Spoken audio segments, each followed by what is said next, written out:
بسم اللہ الرحمن الرحیم الحمد للہ والصلاة علی اہلہا والسلام علیکم ورحمۃ اللہ وبرکاتہ۔ میری طرف سے جملہ عالم اسلام کو اور خاص کر اہلیان کشمیر کو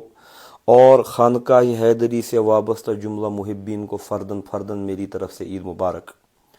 آپ جانتے ہیں کہ یہ عید الاضحیٰ کا جو موقع ہے یہ ہم کو ملت ابراہیمی کے اس عظیم شعار کے بارے میں جو ہے حساسیت ہم میں پیدا کرتا ہے کہ کس طریقے سے حضرت ابراہیم علیہ نبینا علیہ الصلاۃ والسلام نے اپنے نجی فائدوں سے اوپر اٹھ کر اپنے خانگی امورات کے جو ہے انٹرسٹس ہے ان سے اوپر اٹھ کر اللہ تبارک و تعالیٰ کی رضامندی کے لیے اپنے آپ کو وقف کیا، اور کس طریقے سے حضرت ابراہیم علیہ نبینا علیہ الصلاۃ والسلام نے اپنے وقت میں ظلم و جبر کے خلاف، چاہے وہ وقت کے نمرود کے خلاف ان کی آواز ہو یا چاہے وہ مصنوعات پرستی سے گریز کر کے اپنی قوم کو ایک ثانیہ یکتا اور خدائے واحد کی عبادت کی دعوت ہو،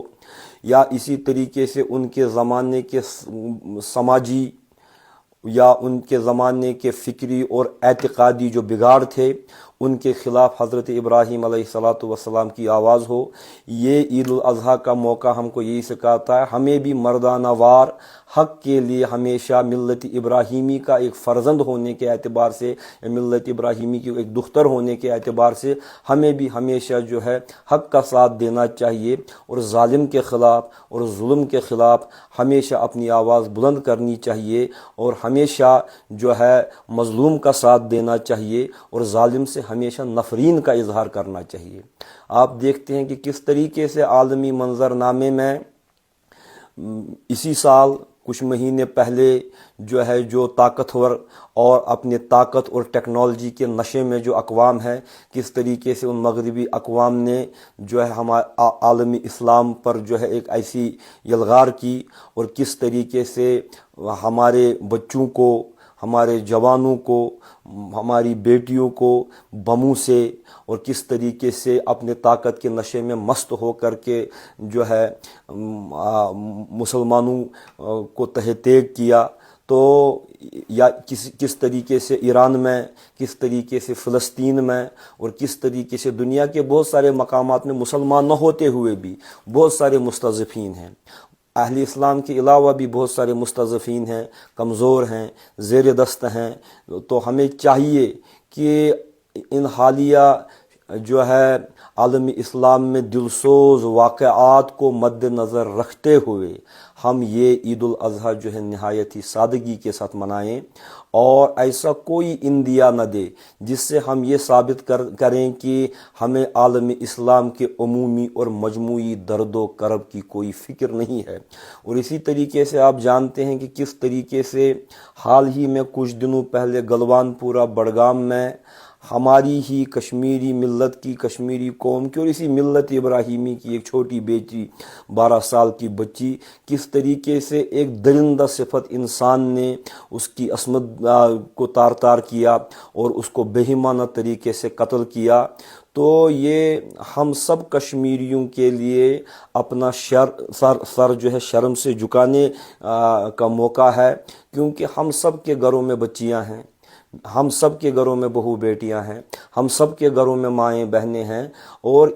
جو یہ واقعات ہوتے ہیں کہ ایک بچی قرآن مجید پڑھنے کے لیے اپنے مکتب گئی ہے، تو قرآن مجید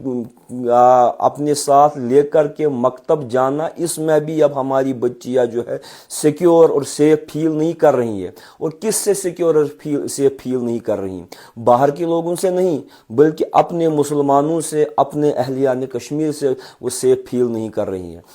تو میرے خیال سے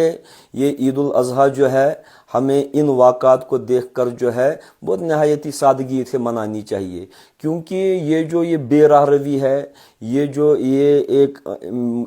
اخلاق سوز حرکت ہمارے کشمیر میں بھی ہوئی ہے۔ اس کی جینیسس ہی یہی ہے کہ لوگ جو ہے تقوی،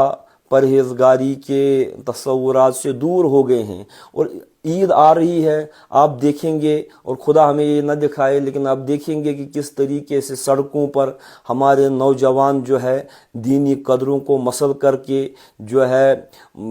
ایسی حرکتوں کا ارتکاب اپنے تہواروں میں کرتے ہیں. کہیں ایسے پٹاخے سر کیے جاتے ہیں کہ جس سے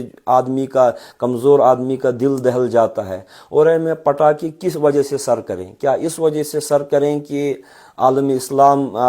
جو ہے پریشان ہے، زیر عتاب ہے جو ہے،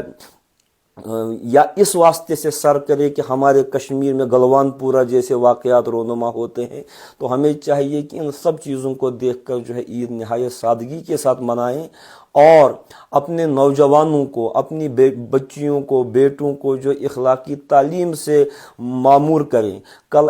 عید کے دن ایسا نہ ہو کہ نوجوان پھر سے سڑکوں پر نکل کر، اپنے بائکس پر سڑکوں پہ نکل کر ایسے سٹنٹس کریں، ایسی اخلاق سوز حرکات کرے کہ جس سے انہی غیر شائستہ اور اخلاقیات سوز جو ہے واقعات کو پھر سے جو ہے بڑھاوا ملتا ہے، فروغ ملتا ہے. اور اسی لاسٹ میں یہ بات بھی کہنا چاہوں گا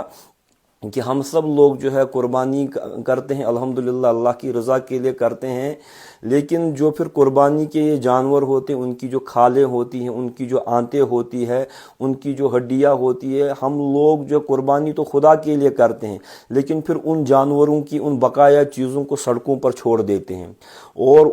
ان میں پھر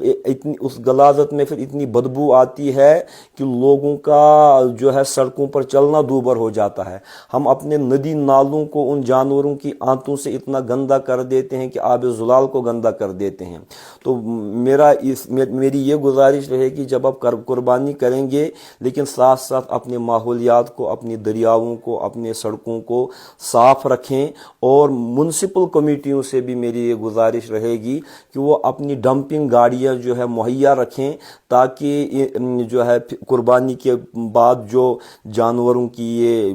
ایکسٹرا چیزیں جو ہوتی ہے یہ جو ہے ماحول کو جو ہے آلودہ نہ کریں. اور اس میں حکومت کا، اس میں میونسپل کمیٹیز کا بھی ایک اور خاصا رول ہے، لیکن سب سے بڑا رول ہے کہ جو قربانی کرے گا اس کی اپنی ذمہ داری بھی ہے کہ اس کے جانور کی آنتوں کی وجہ سے دوسرے محلے والے جو ہے تعفن اور بدبو کا شکار نہ ہوں. اور اس طریقے سے ہمیں ایک اچھا شہری اور ایک اچھا سٹیزن ہونے کا بھی ثبوت دینا چاہیے. اللہ کرے کہ یہ عید الاضحیٰ ہم سب کے لیے اور آپ سب کے لیے، آپ سب کے اہل خانہ کے لیے مبارک ہو. والسلام علیکم ورحمۃ اللہ.